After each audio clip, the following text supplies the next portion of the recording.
पर्यावरण को बढ़ावा देने के उद्देश्य को लेकर रामपुर के छात्रों द्वारा रामपुर से दिल्ली तक एक मार्च निकाला गया। साथ ही जगह जगह उनके द्वारा जनमानस को वृक्षारोपण करने का संदेश दिया गया। दिल्ली गांधी समाधि से वापस लौट रहे पर्यावरण प्रेमी युवाओं का दल जब मुरादाबाद पहुंचा, तब मुरादाबाद पहुंचकर उन्होंने SC/ST आयोग की सदस्य एवं राज्य मंत्री गीता प्रधान को एक पौधा गिफ्ट किया और कहा कि वो अपने कार्यक्रमों में पर्यावरण को बचाने का संदेश भी प्रसारित करने का काम करें, क्योंकि जिस तरह से वृक्षों का कटान हो रहा है और लगातार प्रदूषण बढ़ रहा है, अगर समय रहते हम लोग नहीं जागे तो आने वाले दिनों में मानव जाति को प्रदूषण से कोई नहीं बचा सकता। अगर प्रदूषण को रोकना है तो हमें पौधारोपण करना होगा। पौधारोपण करने के साथ साथ हमें उन पौधों की परवरिश भी करनी होगी। छात्रों के इस दल में मुख्य रूप से कुमार विशु, कबड्डी खिलाड़ी सुनील यादव, समाज सेवी प्रेम राजपूत और समाज सेवी कपिल चौधरी द्वारा जनमानस को पौधारोपण करने के साथ साथ पर्यावरण को बचाने का संदेश दिया गया। राज्य मंत्री एवं SC/ST आयोग की सदस्य गीता प्रधान से पर्यावरण पर चर्चा कर रहे कबड्डी खिलाड़ी सुनील यादव द्वारा बताया गया, हम सभी के लिए जरूरी है कि हम अपने जीवन में कम से कम 4 पौधे अवश्य लगाएं और उनका पालन पोषण भी करें। जिस तरह से हम अपने बच्चों को परवरिश देते हैं, उसी तरह हमें पौधों की परवरिश भी करनी चाहिए। छात्रों के इस दल के संयोजक कुमार विशु द्वारा कहा गया कि पर्यावरण बचाना बहुत जरूरी है। जिस तरह से पर्यावरण का दोहन हो रहा है, उससे लगता है कि जल्द ही दुनिया का विनाश हो जाएगा। अगर हमें मानव जाति को बचाना है तो हमें पर्यावरण को बचाना होगा। हम सभी की जिम्मेदारी बनती है कि हम पर्यावरण को बचाने के लिए आगे आएं और अधिक से अधिक वृक्ष लगाकर प्रकृति को सजने और संवरने का मौका दें। कुमार विशु द्वारा जनमानस से अपील की गई कि वो वृक्षारोपण जरूर करें।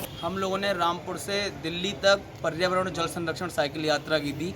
जगह जगह पौधे रोपित करते हुए गजरौला, अमरोहा, पिलखुआ, हापुड़, गाजियाबाद के रास्ते हम लोग दिल्ली राजघाट गांधी समाधि पहुंचकर हमने वहां भी पौधारोपण किया और लोगों को हम लोगों ने जो कोशिश है कि हम पर्यावरण बचाने के लिए और जल संरक्षण के लिए लोगों को संदेश दें, क्योंकि आज के समय में सबसे ज़्यादा अहम जो है वो अपने पर्यावरण को बचाना ही है।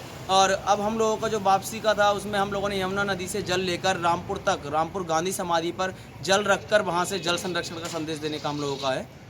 जनमानस से क्या अपील करना चाहोगे अपने इस अभियान को लेकर? जनमानस से हम लोग कहना चाहते हैं कि एक मनुष्य को जो अपने जीवन में कम से कम 3 से 4 पौधे तो लगाने चाहिए, क्योंकि आज के समय में पौधारोपण जरूरी है। आप पौधे लगाएंगे और पौधा लगाकर ये नहीं कि फ़ोटो लिया, सेल्फी ली और उसके बाद पौधे को भूल गए। पौधा लगाइए, उसे वृक्ष में तब्दील करने की कोशिश कीजिए। जिस प्रकार आप अपने संतान की देखरेख करते हैं उसी प्रकार आप पौधे की देखरेख कीजिए। और आप जब भी दिन में पानी का इस्तेमाल करते हैं तो ज़्यादा नहीं, आपसे विनती करना चाहेंगे बस 1 मग आप पानी बचा लीजिए, ज़िंदगी में एक बार रक्तदान कर लीजिए। ये 3 मुद्दे आज के समय में ऐसे हैं जो कि हमारे देश को आगे मजबूती, हमारे युवाओं को आगे मजबूती दे सकते हैं।